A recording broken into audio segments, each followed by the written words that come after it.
supervisor held his clipboard out like a shield. It contained all the information needed to get things done, but crucially, no more. That was how he liked it. He looked at the crew he had for this evening job. They were a sorry-looking bunch, and all of them were either too big or too small for their high-vis jackets. It was probably possible for them to swap jackets around so everyone had one that fit, he thought, but that wasn't really anything to concern him. He'd done a few jobs like this before.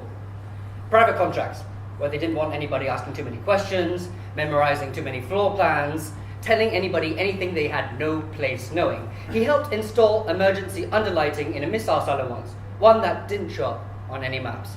He built a panic room behind a revolving bookcase in a very high-up politician study, and once he led a cleanup crew on an industrial accident that technically never happened. He prided himself on his efficiency, discretion, and the ability to completely lack curiosity in the world around him. He cleared his throat and addressed the ragtag crew in front of him. Right, lads, I'll be your super for this. So, do as I say, and it'll be good. It's all a bit vague, all top secret, all on need-to-know basis. None of you need to know, so let's get this done with and up and out of here, right in time for our lovely brekkies. Now, through that door is a chamber filled with about 100 or so capsules. Now, you'll know what they look like.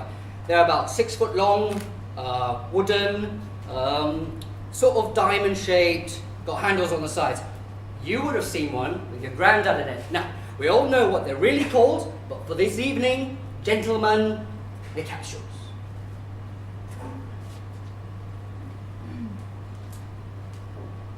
Now, my assistant Adrian here would have put you into groups of 3. Anybody not in a group?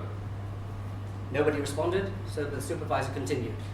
Now that you're in your groups of 3, one of you will have a crowbar, one of you will have a mallet, and one of you will have a bag of these stakes. If you don't have any of these, talk to Adrian, he'll sort you out. Now, when you approach the coffin capsule, you are to use the crowbar to lift the lid up, exposing the object inside. You can dive right in there with a stake and use the mallet to drive it right through the back, right through the chestal region. Then we can reconvene here and go home. Our employer will be down here in the morning to make sure we've done a good job, so let's dazzle him. The supervisor looked at his clipboard to make sure that he didn't miss anything.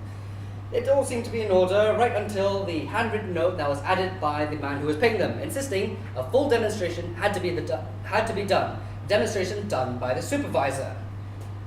Right, so if you turn your helmet lamps on and follow me through, I'll take you through every stage again. So he took the assembled crew through the reinforced doorway into the large chamber filled with coffins. Capsules, he reminded himself, capsules. They were all neatly arranged, leant against the edges of the chamber. And from where the crew was stood, the most distant ones seemed to be the oldest. You know, they were covered in dust, cobwebs, and some of them were falling apart. And every so often, you'd see a smaller one, standing at around 3, 4 foot tall. You know, the sort of capsule that may contain a child. What is this place? Said one of the crew members. Shut up, the supervisor said.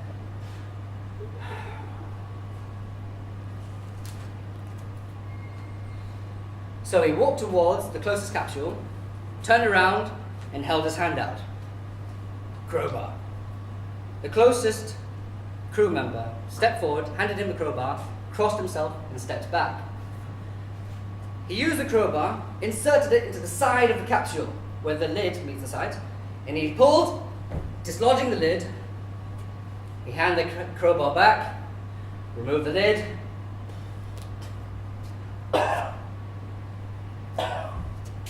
There was a cloud of dust, and as it dissipated, you could see the contents of the capsule. It was a dead body, a skeleton, covered in a paper layer of completely dried out skin. It must have been dead for 100 years.